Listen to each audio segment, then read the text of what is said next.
Ladies and gentlemen, this is the 12th and final round. Right hand, Golovkin steps in and down he goes again. Unbelievable. Mayweather makes a pay. What a rookie mistake. A sensational left hook by De La Hoya. It's fact. I'm the best. You know what I mean? Sometimes I don't want to believe it myself, but it's the truth. I'm the best. I'm going to show you how great I am. From Southern California, this is the Last Round Podcast. Welcome back to episode 184 of the Last Round Podcast. Thank you again for joining us. No Mike Shepard this week, but I do have a more than qualified, maybe even more qualified than Mike. Hopefully he never hears that. Hopefully he doesn't listen to this episode. If you do, Mike, I am sorry. But he returns back to the last round. He's a on-air ringside reporter for Ring City USA, NBC on NBC Sports. He's been featured on ESPN, Fox Sports, and has also done work for DAZN Boxing. And he is a four-time Emmy-nominated former producer for HBO and HBO Boxing, and the current host of Ask the Experts podcast out of New York City. Curran Bhatia returns to the last round. Thank you again for helping me this week, Curran. Yeah, no. Hey, Danny, and thank you so much for having me on. Too bad Mike couldn't be on this one. You guys definitely go in depth and you touch upon a lot of fights, and I'm excited to talk boxing with you. Last week, I think, was a little bit of a slower week, but we got some big fights coming up. I know we're going to talk a lot about Canelo Triple G, which is, the big one. And I know you were at the LA conference, the LA press conference. I was at New York. So we got a lot of good stuff happening in the world of boxing. And then there's some breaking Jake Paul news, which I know everyone is on the edge of their seats for. So I'm looking forward to chatting with you, my friend. I appreciate it, man. And Mike definitely appreciates it. But let's jump right back into it. What everybody pushes that button to listen each and every week. Fight reviews this past Saturday, the 2nd of July, down under from the Gold Coast Convention Center in Queensland, Australia. I hope I pronounced that right. Queensland. What do you think, Curran? Is it Queensland? I know Australians say it a little bit differently. What do you think? This is why you need Mike on the podcast, right? So you should call him up or ask him. I both that sounded close enough to me. So why don't we just go with it? Well, sometimes there's certain fans that they get upset, like, hey, you pronounced it wrong. We've gotten messages, and sometimes Mike kind of balances me out, but I think it's Queensland, and I'm willing to bet money on that.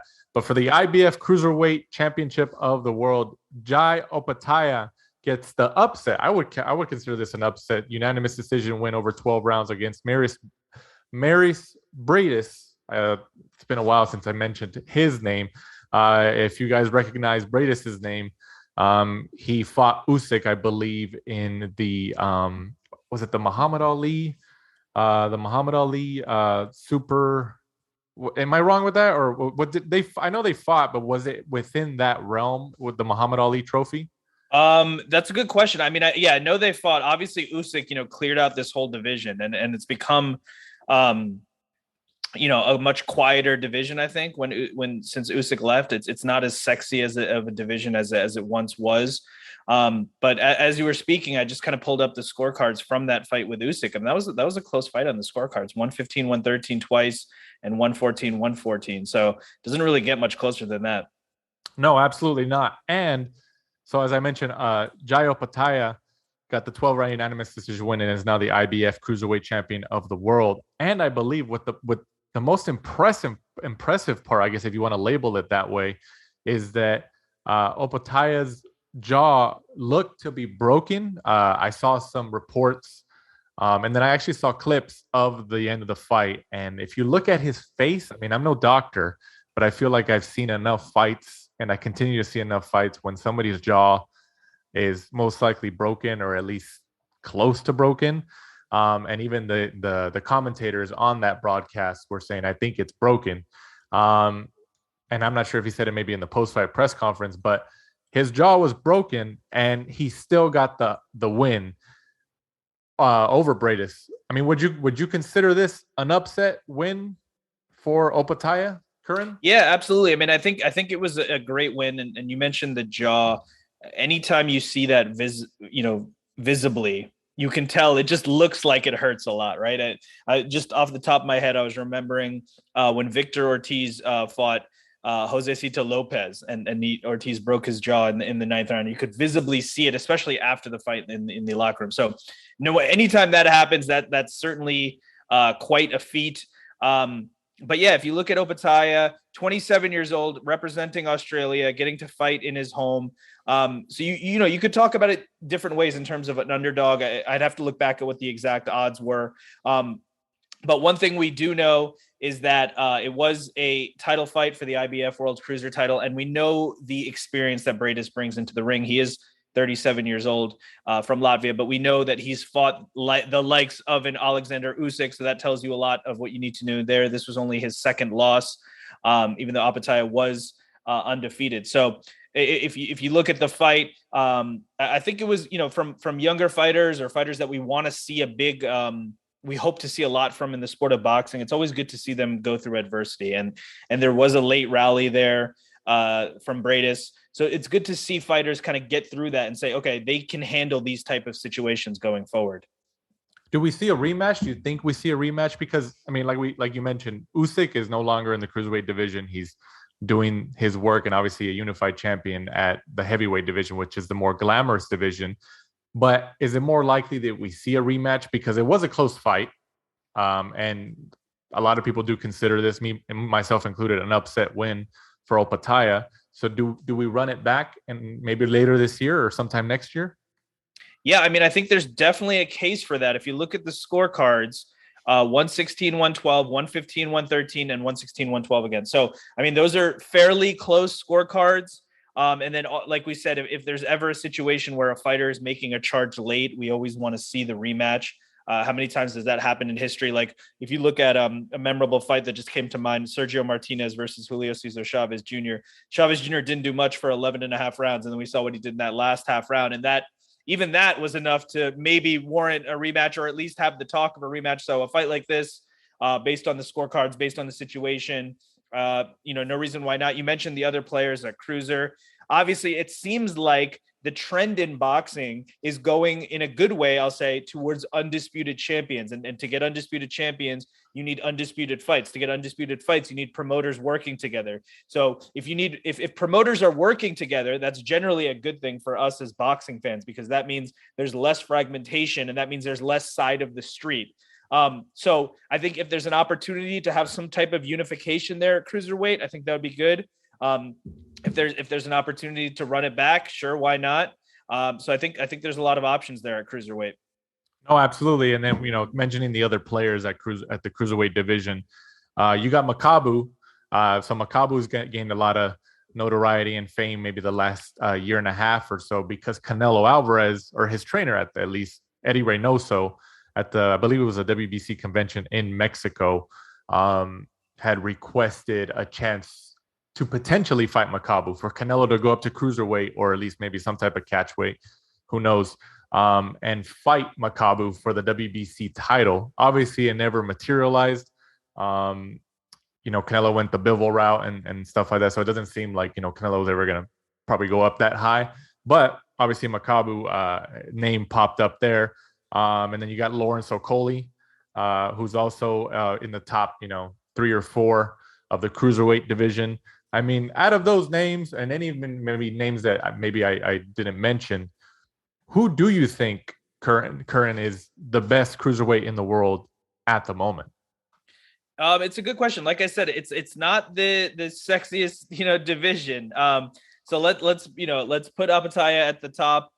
You mentioned Makabu. I think just because of it's funny, just being named as an opponent for Canelo kind of makes you part of the conversation, and obviously being a champion himself. I think they even got to the point of having a stare down at that convention, and you could kind of see see what Canelo looks like against a cruiserweight just standing up next to him. I think obviously the loss to Bivol going back up to light heavy probably changed those plans for Canelo, I'm guessing. It's definitely something that can happen to a lot of fighters where they go up in weight and they realize, hey, there's a reason for weight classes, right? Sometimes they're successful. We saw the great Roy Jones go up to heavyweight, but then when he came back down, was his issue. And then we've seen other fighters. Like I remember Nonito Donaire, when it didn't look like he was going to lose for a long time, went up to fight Walters and he got knocked out. And he said, there's weight classes for a reason. When Manny Pacquiao fought Antonio Margarito, he dominated him. But if you look at Pacquiao's face after, you could tell he had been in a fight, and you could tell that going up past 147 pounds may not be the best possible thing for his health and his future career. Same thing when Mayweather fought Miguel Cotto, I believe was at 154 pounds as well. And again, Mayweather had success, of course, and got the decision win there, but he had a bloody lip. And there were moments where Cotto, using his size, had Mayweather backed up to the corner. So there's weight classes for a reason. And my personal opinion, I know we're going to talk about Canelo later. I don't think Canelo is going to go up to cruiserweight. Who knows what's going to happen with light heavyweight? Certainly, hopefully the rematch at some point with Bivol. But we'll see what happens. There's weight classes for a reason.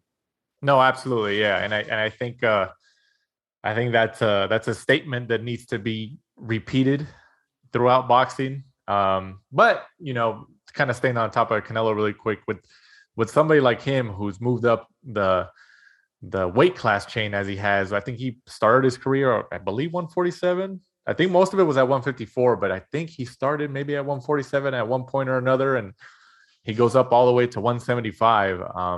That's a huge gap in between, the start of your career and I mean, I wouldn't even call the end. He still has quite a few years left. But sticking with the cruiserweight division, another recent cruiserweight who kind of made his debut at the cruiserweight division not too long ago was Sergey Kovalev, who was also a Canelo opponent a couple of years ago, who was actually knocked out by Canelo in Las Vegas, I believe. With somebody like Kovalev at his age, could he maybe climb back up the ladder in a division like cruiserweight, because it is above his natural division, which was 175, and maybe get a shot against these guys like a Jai Opetaia or even Bredis? I certainly think he can for many reasons. I mean, Kovalev is a name, right? Yes, he did lose to Canelo Alvarez. The one thing about that loss is if you look at the scorecards on that fight, it was a close fight, 95-95 on one of the scorecards, 96-94 on the other two for Canelo. So that was only one round difference. Obviously, Canelo got the amazing knockout finish there. So we don't really remember that. But that was at light heavyweight, where Kovalev spent most of or all of his career. And then he recently came back to cruiserweight. I saw him in Los Angeles earlier this year as well.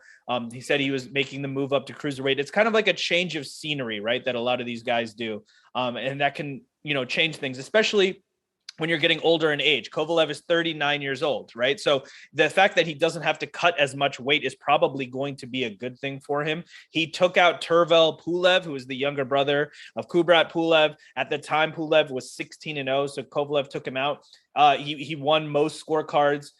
So, that puts him back into the mix, and he's a name. He's earned the right to be a name by what he did in the division, in the light heavyweight division, all those years. And just to go back to something you said about Canelo in terms of the weight. I mean, he started his career in 2005. I believe he was only like 16 years old when he turned pro. He turned pro pretty early, and he started at 140 pounds. Now, obviously, moving up, he fought at light heavyweight. He's talking about cruiserweight. It can be done. We saw Manny Pacquiao do it. Manny Pacquiao also turned pro at a very young age, around 15 or 16 as well.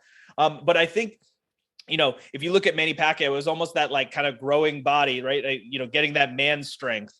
And you've seen Canelo do that now as well in terms of going higher and higher and seeing what's comfortable. It seems like he's very comfortable at 168 and of course 160. The stuff that he's done there, it seems like he'll mostly stay south of 175. But to answer your question, I certainly would be interested in seeing Sergey Kovalev have another shot at some of the top players in cruiserweight. Absolutely. And then kind of rounding off with obviously the fight and the winner in Jai Opetaia. He's only 27 years old. Like you said, the cruiserweight division hasn't been the most glamorous division in quite a few years in the sport of boxing. But that's also kind of a good thing, especially for the fighters within that weight class, because it kind of leaves the door open for anybody to grab, I guess, that brass ring, to kind of use some pro wrestling terms. So with him having a title an IBF major title at the cruiserweight division, and being only 27 years old, like you said, are we going to see an undisputed fight? Are these fighters trying to go that way? I mean, I know we talk about sanctioning fees and, they're these undisputed fights or even unified title fights are rare because, the financial side behind it, you have to pay fees to all these sanctioning bodies and stuff. But we have been spoiled as boxing fans the last couple of years because we've seen quite a few, not just unified title matches, but undisputed title matches, with the most recent being, I believe, Devin Haney and George Kambosos. So, Curran, you do believe that we would see maybe, I mean, I don't know how much of the near future, but maybe within the next 2 or 3 years, we'll see an undisputed matchup at cruiserweight again? I mean, it's so out of our hands. I think we all want to, but like we said, it's so based on these promoters and the deals they have. And a guy can vacate or he can fight someone else down the line, and that can buy him some time. And you never know. I mean, there's a ton of other players at cruiserweight, of course, Dorticos and other folks. So there's a lot of options there. So I think it's just so wide open right now that there is no unified title holder in that division. There's 4 different men who own one of the belts, right? And so there's a long way to go there. It's not like one fight has to happen and now someone has 3 belts and then we can get undisputed next, right? So like you said, it's been a great thing for boxing, in my opinion, that there has been these undisputed champions. Obviously, Canelo Alvarez, Jermell Charlo, another one. We're hoping to see Errol Spence versus Terrence Crawford, and that would be people who were formerly on different sides of the street now coming to the same side of the street. As boxing fans, we don't care. We just want to see the fight. You mentioned Devin Haney, Josh Taylor, another one. So, and if you look into women's boxing as well, Jessica McCaskill, Clarissa Shields, Franchon Cruz Dezern, right? These are all undisputed champions. And that's what we want to see because, we understand the reason why there are these different belts, and there's obviously sanctioning fees, and there's more than 4 belts, right? There's other different titles, and the emeritus title, and the super champion, and the regular champion, and all of these things. And that can be frustrating. And I do think it can be tough for boxing fans as well, because it's like, well, who's the champion here? Right. And obviously title fights sell, and that's why there's so many title holders, but we as fans want to see undisputed. And it's a good thing that boxing is trending in that direction. I feel like more recently we're getting those fights more than we used to.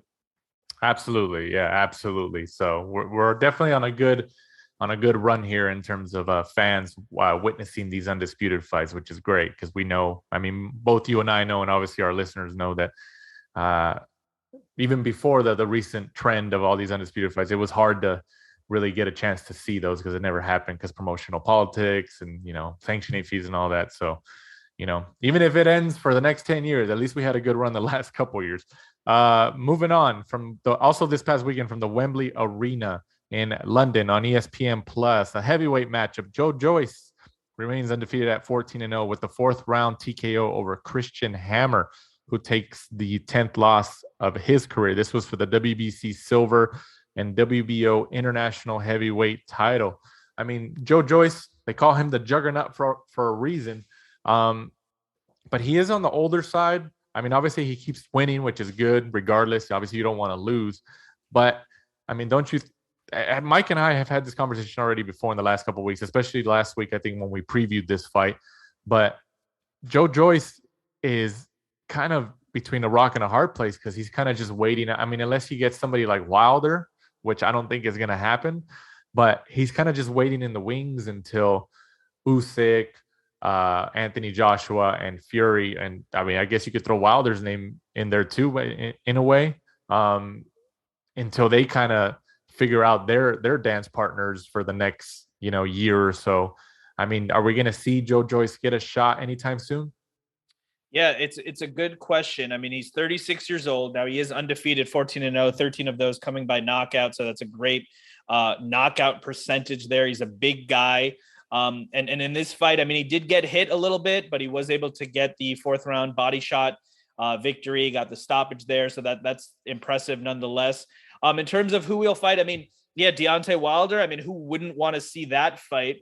What you keep hearing is that maybe Deontay Wilder versus Andy Ruiz at some point. Ruiz is going to be taking on Luis Ortiz, who's no slouch even at his advanced age. That's going to be, a great knockout, type of fight where you expect to see someone get knocked out, especially after Ortiz got dropped twice earlier this year. That seems to be maybe where Wilder would go next, but I think Joe Joyce would be interesting. You mentioned Usyk Joshua. It feels like the Usyk Joshua rematch winner is going to hopefully get a shot at Tyson Fury, and that would allow us to have undisputed at heavyweight. As we talked about, that's what we want. We want, undisputed fights. So, I mean, maybe I'm just thinking out loud as you're saying it, but maybe there's an opportunity for the Usyk Joshua 2 loser to take on Joe Joyce and to maybe get an opportunity that way. It's hard to know, but what we do know is that in terms of the top players and the top ticket sellers and the top stars at heavyweight right now, Usyk, Joshua, and Tyson Fury. Tyson Fury says he's retired, but then he's also said that he would come out of retirement to face Usyk Joshua 2 winners. I've spoken to some folks, including Bob Arum and others. They said there's probably no question that Tyson Fury would come out of retirement for that. The question is, how much money is he going to want for that? He came out and said he wanted $500 million. I don't think, as much as these fighters are getting paid, especially at the highest level, we're not sure if that can happen. So, we'll see. I don't know if that's him just posturing for the best possible deal, or if he's trying to price himself out. You never really know with Tyson Fury. But the hope is that, we do see that undisputed fight at heavyweight. And Joe Joyce, I mean, yeah, he's got to find a dancing partner soon.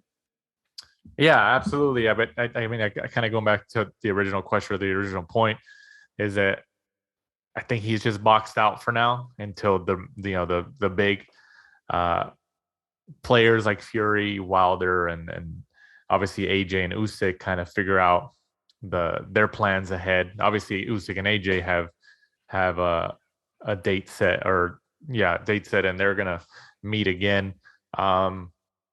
But I mean, I don't think Father Time's not on Joe Joyce's side. But I mean, Wilder's there, but I just don't think Wilder and Joyce, I just don't see that fight happening, especially promotional politics and all that. I just don't see it. But I mean, if there's anybody out there,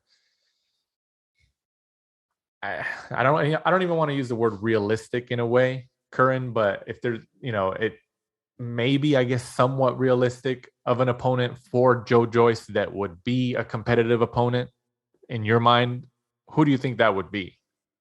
I mean, the thing about heavyweight, it's just like every fight there would be interesting, right? And that's, so anyone in those rankings, we mentioned the top guys, and then of course we have Ruiz and Ortiz facing each other, Dillian White, Joseph Parker, all these guys are in the division, Otto Wallin. I mean, there's so many fighters at heavyweight. Filip Hrgovic, another one. Jean Zali is another one. So there's so many different names out there that you would say, oh, this would be interesting. The question is, if we're talking about Joe Joyce trying to get a title shot, then it comes back to Usyk and Fury, or if Joshua's successful, then Joshua's name in there.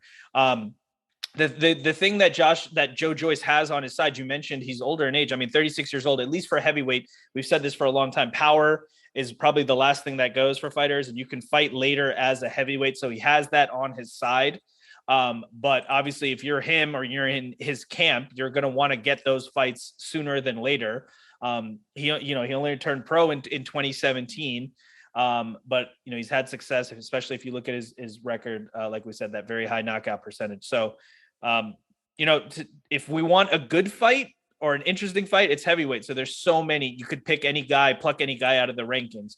If he wants a title fight, that's going to be an interesting maneuver. And that kind of comes to a little bit of, the state of boxing right now. And a lot of it is marketing yourself and making yourself, that person. I mean, I know at some point we're going to chat about Jake Paul, and obviously he's done that successfully, and I give him credit for doing that. And so I think it's about making yourself an attraction, right? Making yourself part of the conversation to people, that when they see Joshua Usyk 2, or they say Fury fight one of those guys, then they say, oh, you know what? I want to see that guy fight Joe Joyce. That's what he needs. He needs that public demand. to happen, or he can try to do it the way he, working your way up the rankings. But as we talked about, I mean, that's never a sure thing because of the way that boxing is set up right now.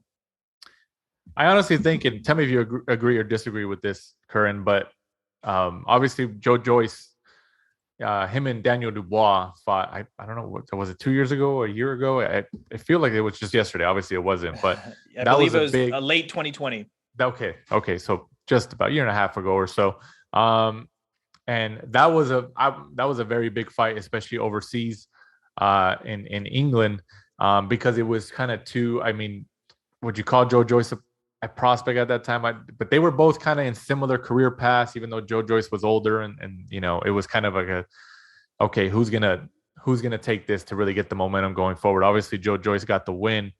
It was able to stop Daniel Dubois, but Daniel Dubois just fought, ironically, on a Don King card in Florida, and got the version of the WBA heavyweight title. I honestly think that we could see that rematch before Joe Joyce gets a shot at any one of the other big players at the heavyweight division. What do you think?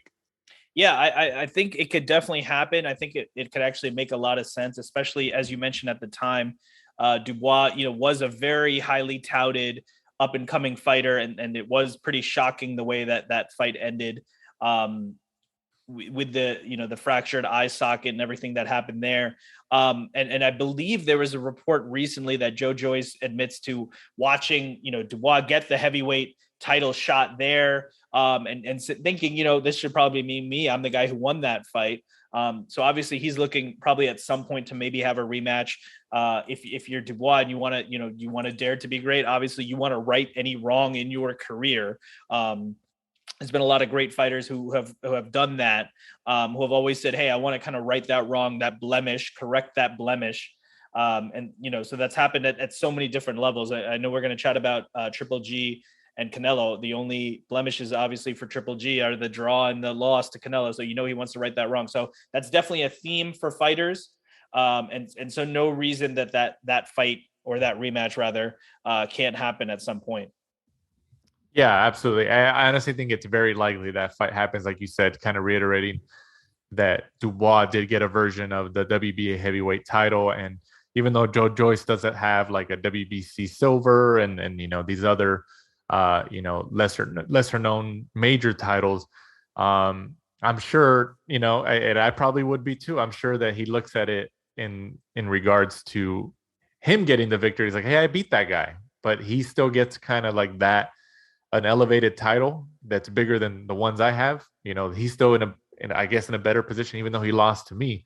So yeah, I think that also solidifies my expectation, if I want to put it that way, that we'll see that rematch. I mean, who knows if Frank Warren would want to put Dubois in with Joe Joyce at this point. I mean, especially how the first fight ended, but I could see Joe Joyce definitely ringing the bell for getting that rematch to at least try to take away Daniel Dubois' WBA version of the heavyweight title.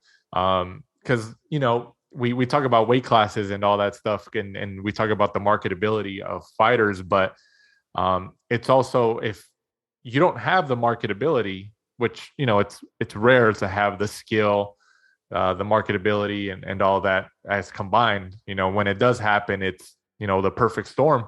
But for the fighters who don't have the marketability or the promotional backing or the broadcaster partners and stuff like that, they have to work their way up, obviously, like we know and boxing fans know, up the rankings, in order to force these bigger, more skilled fighters who are more financially successful, more marketable. They're getting all the TV time and all that, to force them to fight them, or they vacate that title, and then that other fighter who's below them, who's working their way up, fights for that vacant title. So either way, they try to get some form of a increase in terms of their profile. But I mean, like, am I right? Like with that, in terms of the less marketable fighters, that's their way to some type of pathway to the top, is getting through those rankings, because they know, okay, I don't have the marketability and the promotional backing on my side. So I kind of just have to keep winning and fighting these guys in the rankings and work my way up until one of these guys has to fight me, right? Yeah, I mean, I think the ideal situation would be like a dual approach. And I think one way to do that in 2022 is just to engage with fans, be on social media, go to fights, try to, get those sound bites out there, challenge people, things like that. And then also, like you said, I mean, sometimes you got to do it the hard way, and that's, doing it in the ring. And there's a lot of names at heavyweight, like we said. I mean, Robert Helenius, Adam Kovnowski would be another, interesting one. We've seen Dempsey McKean is an up and coming a fighter. There's just so many names at heavyweight that, if you are Joe Joyce, get one of these names, continue to market yourself, go to these heavyweight fights, be sitting there first row, talking to media, talking to fans, engaging with fans, and try to make this opportunity happen for yourself. It's a tough thing in boxing compared to other sports where you really, you have to wait your turn and you have to hope that things, fall correctly. So you're definitely right about that. But that's the state of boxing. That's the world we're in. And so, we'll see what happens. I mean, there's so many names at heavyweight. So there's no lack of finding someone that fans have heard of, or even maybe an undefeated fighter that other fighters don't necessarily want to fight, and stepping up and taking that challenge. And so we'll see what happens. But the good news is it's at the heavyweight division, the most glamorous division, you could say, that, obviously the biggest fighters and sometimes the biggest knockouts. So that's one good thing that Joe Joyce has on his side, that he's in the heavyweight division. No, absolutely. Yeah. And then obviously the last couple years, or 5-6 years or so, it's been we've had a lot of players in the heavyweight divisions, especially when Fury kind of knocked off Klitschko off as his throne. Because I mean, we all experienced the Klitschko era, just dominating. Nobody could touch those guys for the longest time, which, they were great fighters. I was a fan of them, but I think everybody as boxing fans at one point or another was like, okay, congratulations, Klitschko brothers, but we're kind of ready to kind of blow this heavyweight division wide open and get some new players in. So, with Joe Joyce, AJ, Usyk, Wilder, you got Joseph Parker and all those guys. Hrgovic, and there's a lot of players in there. So at the moment, we are definitely spoiled. Also on that card, Zolani Tete, 30-4, gets the 30th win of his career with a 4th round knockout over Jason Cunningham, who takes the 7th loss of his career. This was for the IBF and WBO International Super Bantamweight titles of the world. Tete is obviously a 2-weight world champion, and I think he positioned himself better for another world title shot. And the crazy thing about it is that when I didn't see this fight live, but when I was reading up on it and looking at it, I don't know why it surprised me, because I felt like Mike and I had spoke about him multiple times, but Zolani Tete hadn't fought since 2019. So, I mean, with the long layoff, I mean, obviously he got the win, which is, impressive, but it's very rare to see in boxing when you have such a long layoff, an extended layoff, if you want to call that. I know we had the pandemic and stuff, so there's some leeway there, but I mean, with a long layoff like that and getting the win, I mean, were you surprised by his performance? Yeah, I mean, I think it was definitely a spectacular performance. I believe he fought at the end of 2021, but before that it was 2019. Okay, so maybe I'm wrong. I read something, and we're boxing minds here, and sometimes we overlook something. So maybe I'll take your word on that.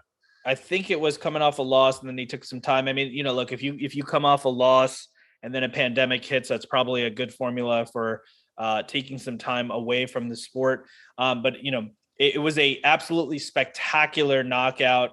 It's a highlight reel knockout. I think the one good thing, or actually two good things. One is that in boxing right now, I do feel like more recently, we were talking about the trending of undisputed fights, which is a good thing. I think another thing that's happening is the emergence of more mainstream attention to lower weight classes. Obviously, Superfly was a big part of that. We when I was at HBO, we did that. We're able to showcase those Superfly fights. And I think, bantamweight and all these other divisions have, these top players and they're all a lot of interesting matchups there. And I think the lower weight classes are getting their due. So that's a good thing. And I think the other good thing is we talked about 2022 and marketing yourself. When you have a highlight reel knockout like that, it doesn't just now have to be on SportsCenter's top 10, even though that's a great platform as well, but it can go viral on TikTok, on Instagram Reels, on Snapchat, on wherever. And I think that can help, because if you're a boxing fan or even a sports fan and you see a spectacular knockout, you say, oh, who is that guy? You kind of remember that name and you want to see them again, especially if you see that name come up somewhere else again. You're like, oh, yeah, I want to see that guy. So I think those are a couple of things in Tete's favor there. No, absolutely. I definitely agree with everything you said there. And then for the, looking at that super bantamweight division as a whole, we just had Ronnie Rios and MJ. That was a super bantamweight matchup, right? If I remember correctly, within the last couple of weeks. Would you agree with me? I think MJ is probably the best super bantamweight in the world at the moment. No? Yeah, I mean, definitely got to put him up there, especially after that performance.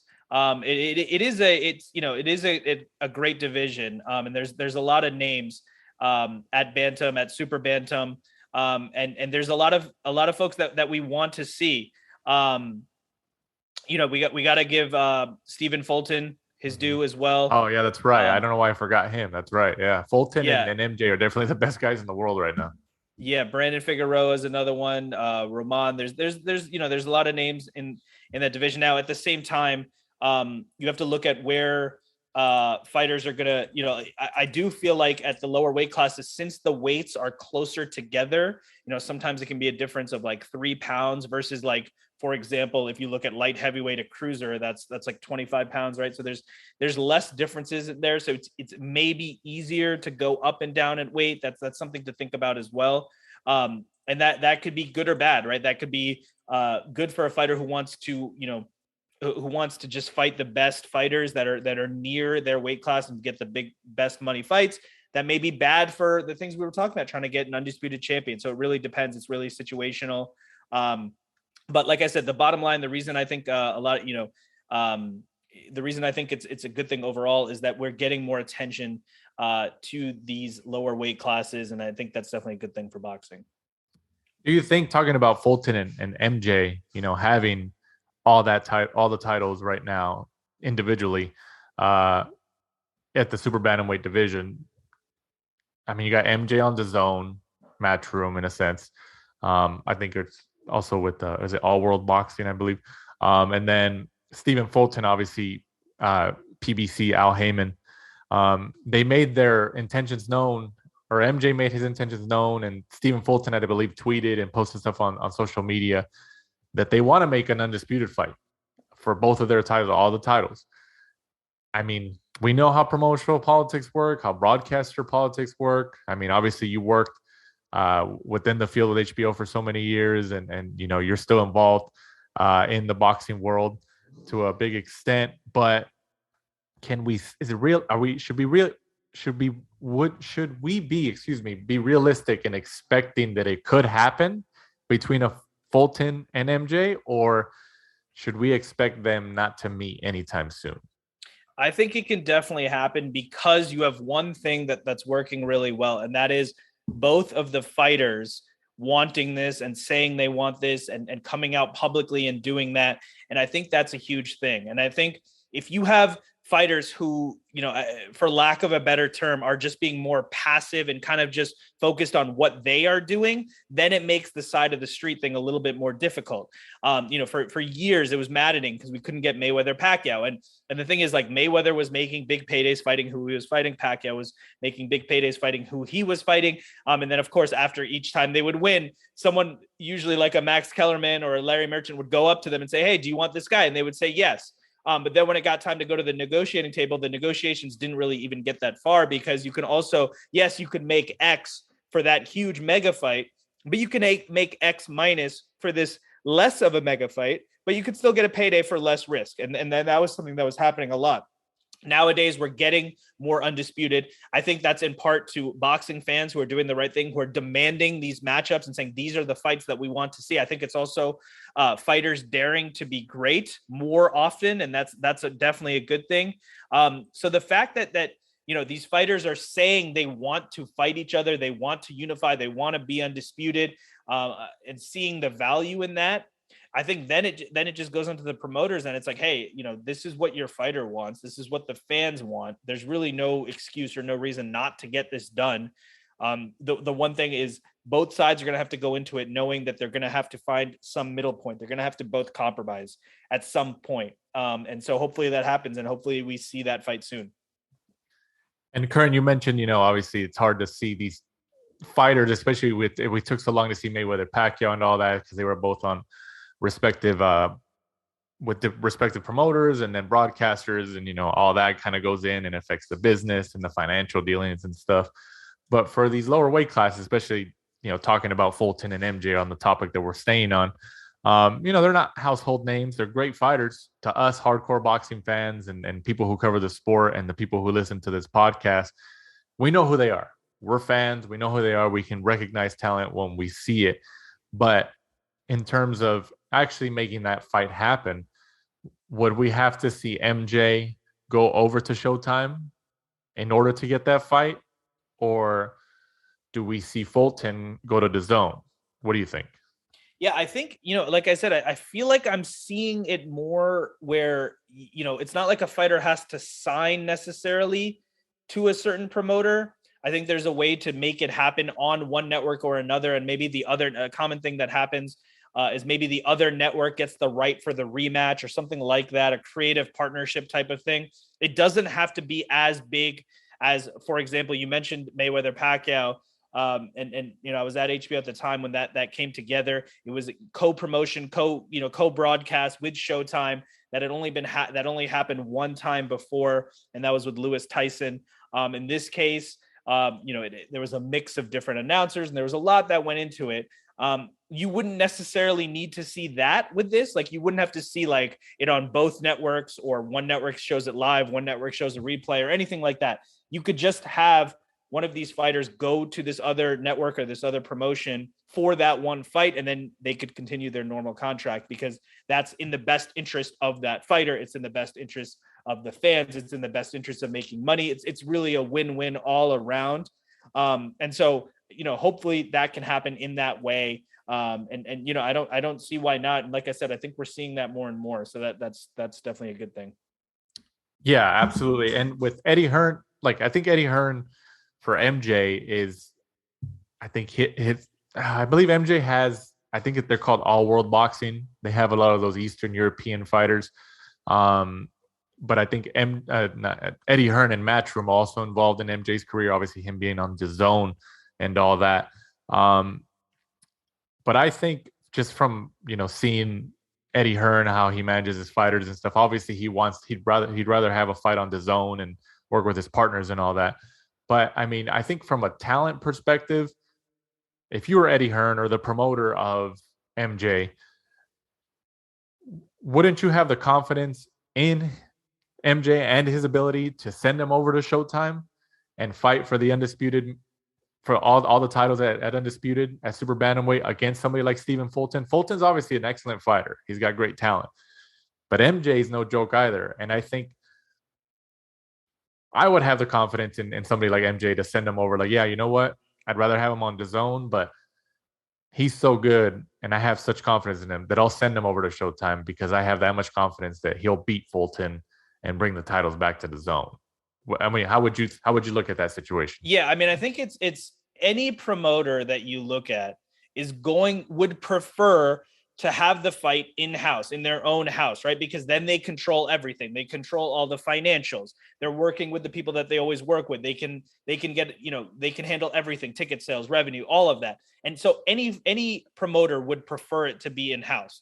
The times that you're doing it like a kind of this loan out or a co-promotion or things that we're talking about is when, that public demand happens or that we need to see those fights. In this case, I mean, two fighters who are both 27 years old, undefeated.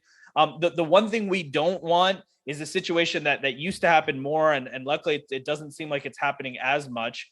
Is those over marination fights, and that still happens, right? For the longest time, we all wanted to see Deontay Wilder versus Anthony Joshua, and since then, both guys have faced losses since we wanted to see them. As undefeated fighters and undefeated heavyweights, right?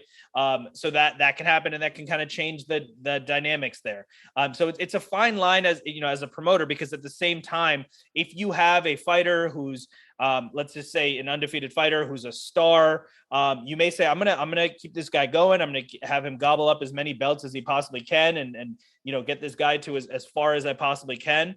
But that's not necessarily what we want to see as fight fans, right? We want to see the best fight the best. And so obviously, if there's a division where there's two guys who are both about the same age and they're both undefeated and each of them holds 2 belts, I mean, we as fight fans don't really care where we see the fight. We just want to see the fight. And so it's on us to call upon those promoters to figure out a way to make that happen. Absolutely. Yeah, absolutely. And then, like you said, just kind of reiterating, we as fans obviously don't care what we see as long as we can see it somewhere. But then, the politics behind the scenes do happen. I think the most recent example, I think they got a lot of attention, was Jaime Munguia and Charlo, Jamal Charlo. I think it's Jamal. I get them confused sometimes. At 160, I think Showtime, and it was and tell me if you were surprised, because Showtime and Steven Espinoza and those guys are, they're always about, okay, we do our negotiations behind the scenes. They don't really put it out on social media or do interviews that kind of negotiating in public. But Espinoza went on a little bit of a Twitter rant in terms of putting it out there. I think he wanted to correct the record from what he thought or what he, expected. And they wanted Munguia to go to Showtime, fight Charlo, but Oscar De La Hoya and Golden Boy wanted DAZN involved, and obviously prefer the fight to be on DAZN, and we didn't get the fight. So I think that's a pretty apropos example in terms of these fighters who would make for an excellent fight, but then you got these broadcasters and these promoters kind of vying back and forth for the chance to distribute the fight. So it does happen, and it sucks when it does happen, but we just kind of have to wait it out and see what happens as the months and days move along. No, it definitely happens. And I think just to add on to what you said there, I mean, if you look at, for example, Andy Ruiz was aligned with PBC. He fought Joshua. Joshua, of course, aligned with Matchroom, and in America, the Zone, and now, obviously in the UK, the Zone as well. Sean Porter was aligned with PBC. He fought Terrence Crawford. That was on ESPN Plus pay-per-view. So I think the issue there in the fight that you mentioned is again, it's some of these details that we were talking about.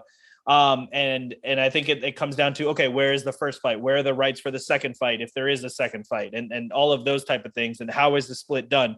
And I think the issue there, as great of a fight as that was, and I would love to see that fight, I think the issue there was, it wasn't like some of these fights that we were talking about where it was like that public demand where it's like, no, we have to see this. Like you guys have to figure this out.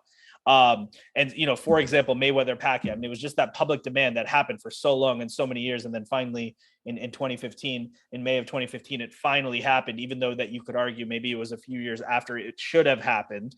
So I think if it's just a good fight, that with two different stars that are in two totally different sides of the street, so to speak, it may not always get done. I think what can help is if it is a unification type of fight that will create an undisputed champion, that will help. I think what will help even more is the fans demanding this, saying, no, this must happen. This is what we want to see. And then the biggest thing, like I said, I think it's the fighters really wanting that fight to happen and saying, okay, I'm willing to give up a little bit of this, get this person in the ring. Okay, unreasonable demand, that's fine. Get this person in the ring. Oh, he wants the red corner. He wants to walk out last. He wants his name first, all these type of things. Get that person in the ring. Like people, there's a give and take there with so many different things. And so obviously the bigger things being money and network and things like that. Those have to happen as well. So, I think that's what goes into it when it's different sides of the street. But, the hope is that it's happening more and more. And we want to see promoters working together, talking to one another, and figuring out ways to creatively make these fights happen for us as fight fans. Absolutely. Yeah. Because like you said, at the end of the day, it begins with the fight. And, as long as we could see the fight, we'd be happy, and hopefully they can find middle ground to make those types of fights happen. Moving on to fight previews. This upcoming Saturday, the 9th of July, from the O2 Arena in London on DAZN. Derek Chisora, 32-12, goes up against Kubrat Pulev, 29-2. Chisora, Mike and I have talked about in the past, but like Chisora's very popular, especially in the UK. I mean, mostly in the UK, but he draws, and that's why they keep utilizing him. I think I've compared him in the past in a way, because he obviously has 12 losses. We don't really see too many fighters, professional fighters with double-digit losses, especially, who get as many opportunities, especially bigger financial opportunities, as Chisora.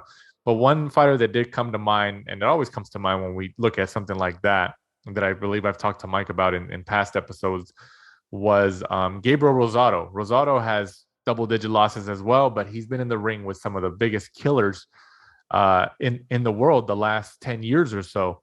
And he also, and a lot of the fights that he's had, he's put on, he goes for it, and he's fan-friendly fight for television.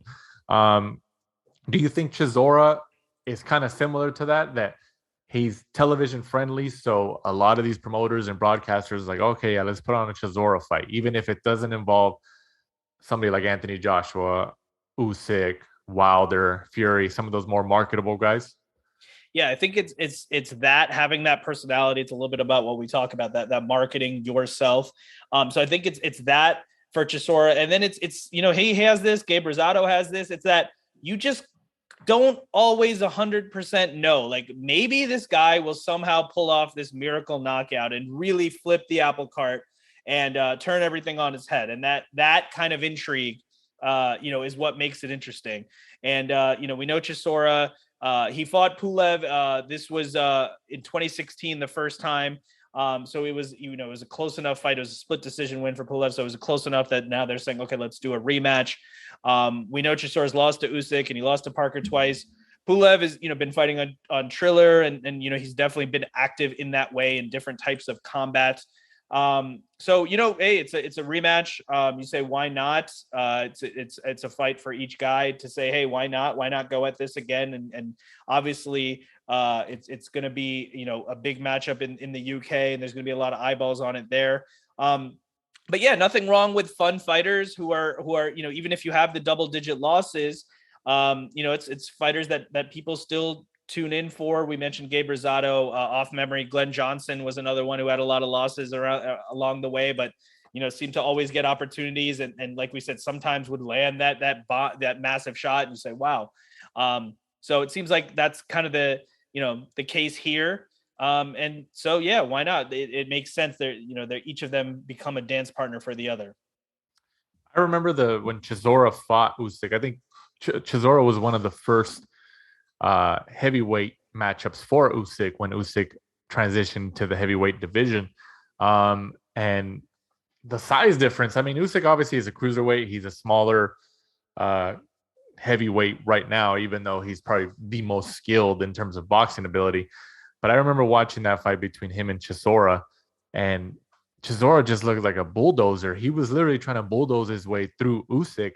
But Usyk, because he has such great footwork and skill, obviously was able to win the fight. But Chisora is no joke. Yeah, like we talked about, he has 12 losses and stuff. If you look at him, if you're not a fan of boxing, or you're not really that well versed, obviously on the hardcore side of the sport, and you look at this guy and you're like, oh, this guy has 12 losses. Like, that means he's not that good. I mean, that's not necessarily true. And you look at him, especially when he actually starts fighting or he gets in there, the guy's massive. The guy is massive. So you look at him and he kind of, a general fight fan, casual fan would look at him and be like, this guy's huge. I mean, is he going to knock this guy's heads off? Like, you kind of get intrigued because he kind of has that look that kind of makes you want to stay tuned in or tune in to his matchups. I mean, what do you think? Yeah, no, I think that's definitely part of it. I mean, yeah, he's a big guy, 6'2", 250 pounds. Obviously against Usyk, he would be the bigger man. But that, you kind of applaud that type of game plan, because if you are fighting a smaller man who, even though that smaller man is more technically sound and can probably box circles around you, this is boxing, right? So you want to use your advantages. So what is your advantage? Well, your advantage is size. Then you want to go at this guy and use your size and hopefully your power and try to make something happen. If you come up on the wrong side of it, you come up on the wrong side of it, but at least you tried to use the best of the advantages you had. You don't want to get lulled into that person's game plan. It seems like in a way you could argue maybe Anthony Joshua got lulled into Usyk's game plan. It was they both boxed in the middle of the ring. I believe the ref in that first fight between Joshua and Usyk didn't even break them up until the 9th round. So that means that they were just boxing in the center there, and that was probably more like Usyk's game plan. And so I expect to see Anthony Joshua in the rematch maybe come out and use that size more if he can. It's easier said than done, especially like you said, there's someone as skilled as Usyk and who probably knows how to step out of the way or counterpunch and slow that freight train down. But yeah, so to go back to your point though, I mean, yeah, Chisora doing that in the ring, sometimes getting the knockout, sometimes being knocked out, and then also his antics at press conferences, all the smack he talks, all of that stuff. I mean, that all adds up to the personality and the persona, and that's why he becomes an attraction in this sport. Absolutely. Who do you give the edge to in this fight between Chisora and Pulev, Curran? Yeah, it's a tough. I hadn't thought about who would win this fight until now. I mean, the one thing that Pulev has, he's obviously been active. We mentioned Triller. Let's see, Chisora lost recently to Parker and Usyk. It's I'm not really sure who to give it to. I guess I'll take Pulev just because he's coming off of a win here. So maybe he can ride some of that momentum. He's also the bigger man. He's about 6'5". In terms of weight, they'll probably be around the same. So yeah, I mean, they're both, in that older age. Chisora, 38 years old, Pulev, 41. But I'll just ride the momentum. The fact that Chisora coming off a few losses, Pulev got a win against Jerry Forrest. So all right, I'll take Pulev. What do you think? Yeah, I think I agree with how you described it. But I, just like as a regular fan, I like this fight because I think it's kind of like two guys who are like, on the older side, but it's kind of like two bulldozers kind of going at it. It's just like, oh, okay, well, Chisora and Pulev need dance partners. Let's just put them against each other. Like, oh, okay. Like as a fan, like at least on paper, I'm for it.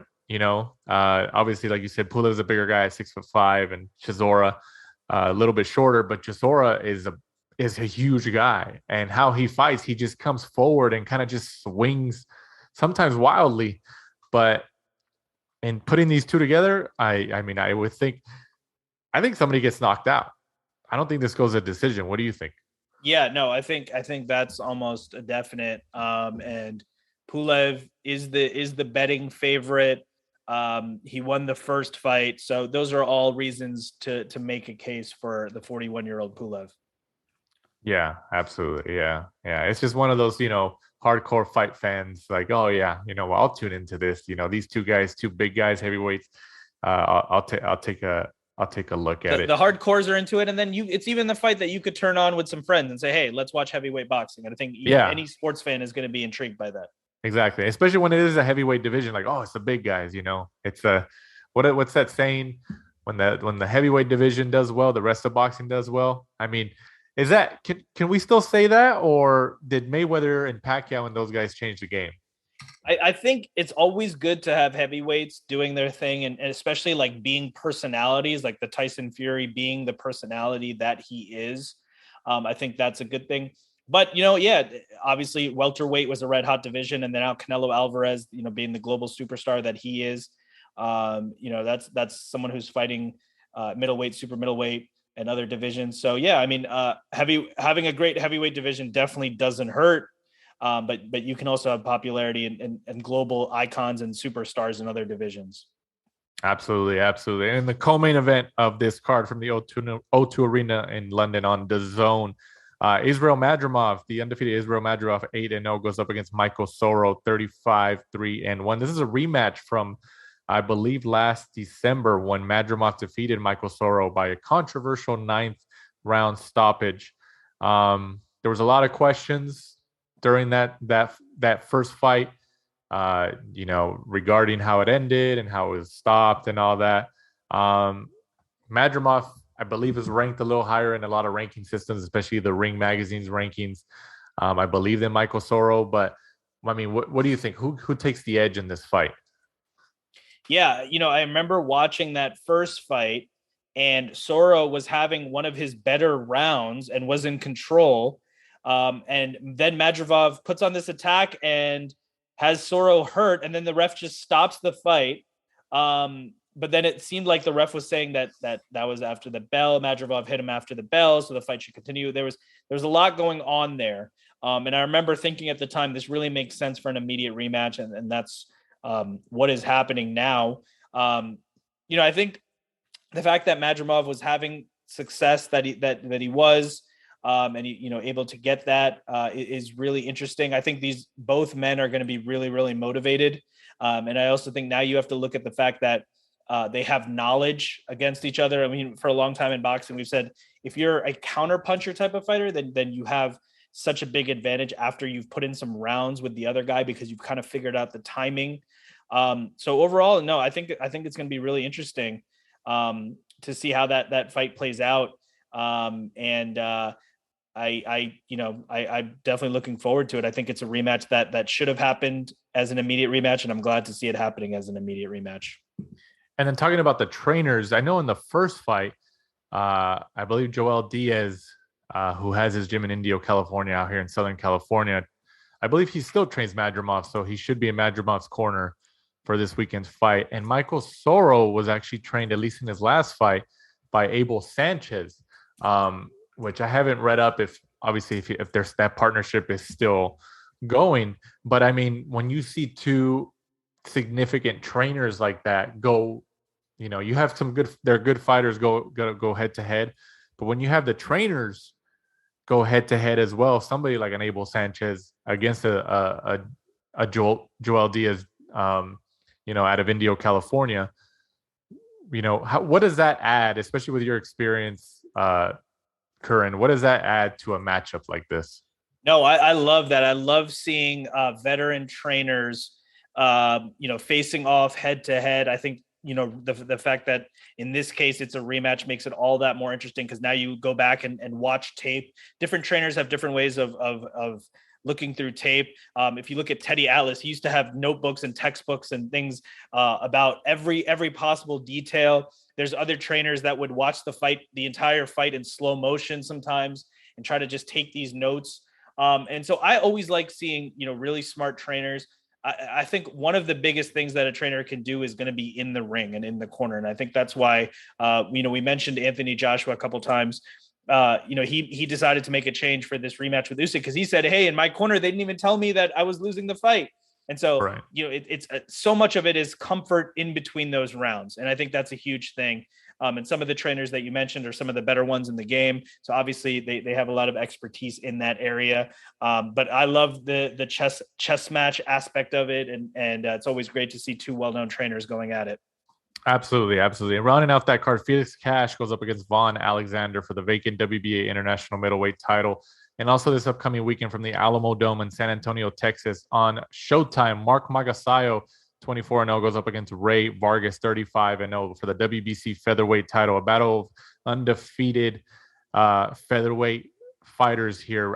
Quickly, who do you give the edge to in this fight between Magasayo and Vargas, Curran?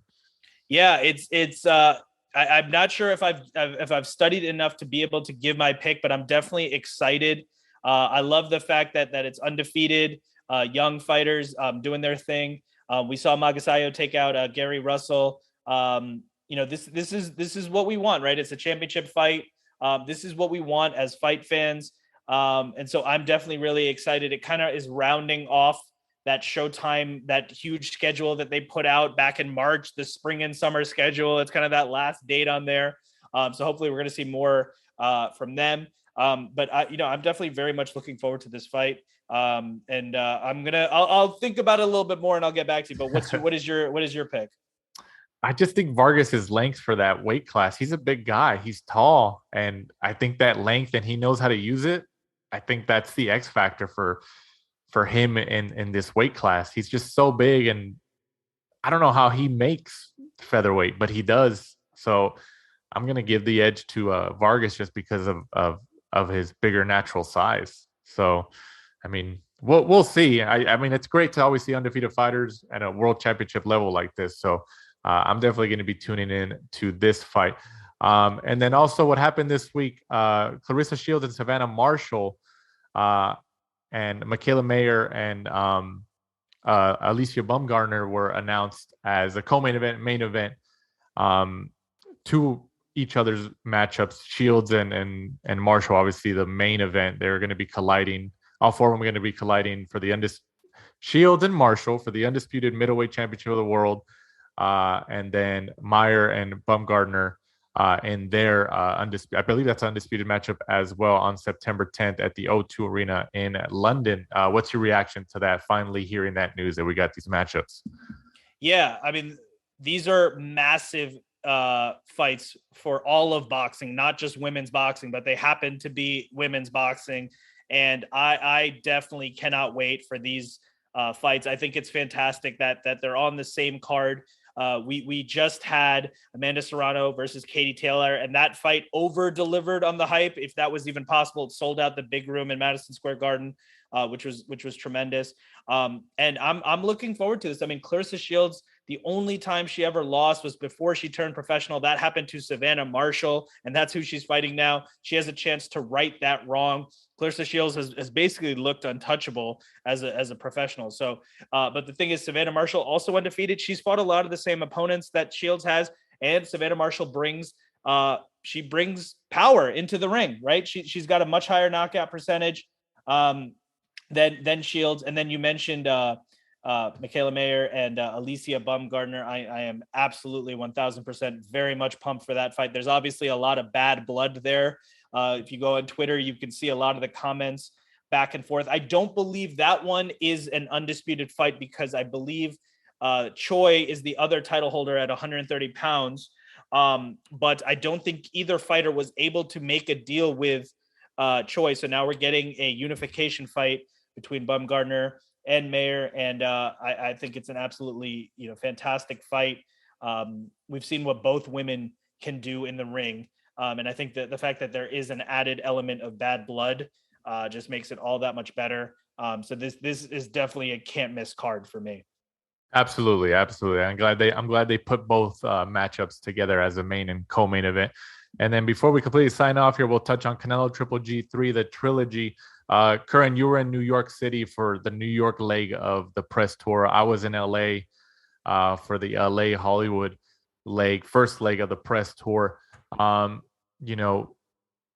It was, and tell me what was your reaction, but seeing them face to face for the first time in, quite a few years now, it was very, very intriguing to me because it was like seeing them like, oh my gosh, these guys are back together, after having fought 4.5 years ago or so. What was your reaction to first seeing them face to face in New York City? Yeah, I think, it's such a huge matchup and such a legacy defining fight for both men. And I was lucky enough to interview both men, get exclusive interviews. And this is what I learned from each guy was one for Canelo. You can feel how personal this is. And I believe him when he says this is personal. He doesn't like the comments that Triple G has made. He feels like Triple G almost in a way is two-faced. Like he feels like he's saying one thing publicly, but he says like he feels like he's saying other things privately or at other times, and he doesn't like that. And also Canelo came out on his own. I didn't even have to ask him. He said, also, I'm coming off of a loss here, right? He obviously the shocking loss to Bivol.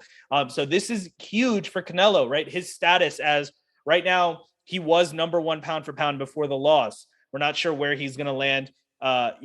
Obviously a lot will be determined of what happens on September 17th, but in terms of his status as the best fighter of this generation or this era, trying to keep that immortal status, right? That legend status, that is going to be 100% on the line. And then if you look at Triple G, it's the same thing. I mean, the only blemishes on his record were the draw and the loss to Canelo, and Triple G isn't doing, one thing I learned spending time with him was that he's doing what he's done his entire career, which is not going to engage in the smack talk. That's not who he is. His talking is done in the ring. That's how he's been his entire career. So, it's obviously a fascinating matchup. It's one of the biggest fights in boxing. I can't wait. And to answer your question, I mean, got goosebumps when they stared down the first time. And what I felt watching it was, it's obviously been a while since they've stared down. But more so, it just felt like a very real tense stare down. These guys, it's not even that they don't like each other. It's just how important that they don't like each other, but it's how important this moment is for their careers and their lives and their legacy. And that's, everything is going to be, solved here and finalized on September 17th. Curran, what was your take on, because in LA, Canelo had told Triple G, I think Todd Grisham was doing the zone preview with both of them sitting on each side of him. And Grisham brought up the fact like, hey, Triple G has been talking a lot of smack about you over the years. He said this, he said that you suck. And, you did this and you got popped for the tainted meat and all that. And then Canelo pretty much, I think he did call him an asshole, but then also said, he's like, well, he's been talking about Triple G. He's been talking all these years in the press and the media, saying all this stuff about me, but then he's face to face with me and he doesn't say anything. Canelo said that to him. They were sitting next to each other, but Triple G didn't really respond to it. Do you think it's more that Triple G didn't respond to it because Triple G's used to the promotional aspect of the fight and he's a pro, so he kind of like keeps the talking to his hands and his fist in the ring, so he didn't really want to respond, even though that's what he did say in the press? Or do you think that maybe he was kind of a little flustered when Canelo kind of put him on the spot like that? I think Triple G is just, like I said, he's just always a gentleman outside of the ring. Not that Canelo isn't. Canelo is very honest and forthright outside of the ring. And then he also, talks, does his talking inside of the ring as well, just like Triple G does. So I think Triple G was just doing what he does his entire career, which is he is a gentleman, especially in these moments, in these tense moments at press conferences. You're not going to see the smack talking. You're not going to see anything too crazy in that way. But the dislike is real. And in terms of the comments there, I mean, I think that obviously Triple G being who he is and being a celebrity, an international celebrity, just like Canelo is, anytime they get stopped, they get interviews, they get people asking them a million questions. And I think Triple G at those times just answered honestly the way he normally would. But he's not a confrontational person in those press conferences. He's more of a respectful person of let's just get through this and let's have our fight in the ring. The other interesting thing that both men told me is that Triple G said after they fought in the second fight and they shook hands, Triple G felt like, okay, any beef we had is gone. And Canelo said, hey, I kind of felt like that too, but then these comments came out. So for Canelo, I mean, I'm sure he actually does feel this way. It could also be something that maybe helps his performance because he has bad blood for his opponent. Maybe that's something that will help him in the ring. No reason to think that it wouldn't. So I think, it is definitely a fascinating buildup, especially the fact that we see these two legends of the sport facing off and we see them together. And it's just September 17th really can't come fast enough. Yeah. I'm definitely a fan. I know there's some people who don't want to see the trilogy, but I definitely, I'm not one of them, especially being there in person. I think they really kind of sold me seeing them in person after not seeing them together, and let alone the same room, but now face to face in quite a few years. But Curran, obviously, we always appreciate you helping us out here on the last round, whether it's as a guest or obviously this week as a co-host filling in for Mike. We definitely appreciate it. Before we completely sign off here for this week's episode, go ahead and let the listeners know where they can find you and follow you. Yeah, absolutely. First of all, Danny, thank you so much for the time. Thanks to Mike, and thank you guys for having me on. I'd love to come back on anytime. You can follow me. I love chatting with fans and engaging with other boxing fans, sports fans, or anyone who wants to chat. So you can find me on Twitter, and that's twitter.com/@Curran Bhatia. So @CURRAN Bhatia. You can also find me on Instagram at Curran Bhatia. Find me on TikTok at Curran Bhatia. You can follow my YouTube channel if you like boxing content. Most recently, you'll see my exclusive interviews with Canelo Alvarez and Triple G from last week, and Jonathan Banks, the trainer of Triple G, and a lot more content. That's youtube.com/Curran Bhatia. And you can listen to my podcast. You can see it on YouTube and listen to it on Apple Podcasts and wherever else you get your podcasts. And that is called Ask the Experts with Curran Bhatia. You're definitely on every platform. It should be very easy for people to find you if they want to. So that's great for you and the boxing fans. So once again, for my co-host of the week in Curran Bhatia, I'm Danny Z. This is the last round. Thanks for supporting and listening to the show. Follow us at The Last Round 12 on social media. Rate, review, and subscribe. This is The Last Round